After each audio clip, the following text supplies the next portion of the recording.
Hey guys, welcome to 12 Tone. Today we're going to talk about the 6/4 chord. This is technically a 4-part writing thing, but don't worry, it's actually pretty applicable outside of that as well. If you've seen our figured bass video, you know that 6/4 means second inversion. In classical writing, these have three very specific uses: the auxiliary 6/4, the passing 6/4, and the cadential 6/4. The auxiliary 6/4, also known as a neighboring or pedal 6/4, is a flourish. It's a harmonic add-on with no strong functional sound. It goes in the middle of a chord, moving away from it and then going right back. The important feature here is the static bass note, so if our main chord is A major, our auxiliary chord will be over an A as well. We've got another A here in the tenor, so let's just keep doubling that, no need to get fancy. The other two voices are going to move up stepwise and then back down. Our alto goes up to F sharp and back down to E, while our soprano goes to D then back to C sharp. This momentarily gives us a D major in second inversion.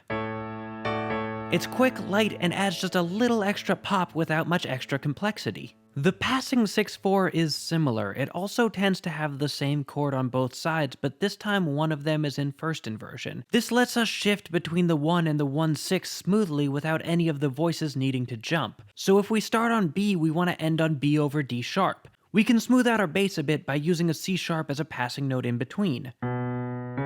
We could just keep the rest of the voicing the same, but that gives us two D sharps and we don't like doubling the third, so let's bring the soprano down to B. It can even pass through the C sharp too, giving us nice contrary lines. The alto can stay on F sharp the whole time, but let's take the tenor down to A sharp and back up for a little leading tone action.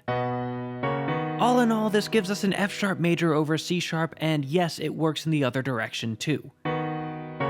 Both of these 6/4s so far have gone in between other chords on the weak parts of the beat. They're quick little diversions that don't carry much harmonic weight. Not so with our last type, the cadential or appoggiatura 6/4. This chord is often found on downbeats and sets up powerful resolutions. The strength of the cadential 6/4 is based on the fact that the 1 chord in second inversion shares a bass note with the 5 chord in root position. This allows the 1 chord to set up a resolution to itself, creating a massively tonal sound. This is especially useful in cadences, which we've discussed before. In terms of voicings, we still want to double the bass note, in this case F. We are setting up a 5 chord after all. To resolve it, the bass stays still. The tenor can either stay on F for a dominant triad, or it can go down to E flat for a dominant 7th. Either way, the D goes down to C and the B flat goes down to a leading tone A.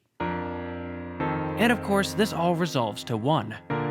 Side note, in 4-part writing, voice leading a 5/7 resolution is tricky. Your bass note and leading tone both have to go to the root. Your 4th degree is part of the tritone, so it has to resolve down to the 3, and your 2nd can't really jump away to the 5th to complete the triad. Usually we just move it down to the root as well, giving us 3 roots and a 3rd. It's not perfect, but it's the best we can do. And that's the 6/4 chord. Try the exercises, join our mailing list for scans of all our episodes, and keep on rockin'.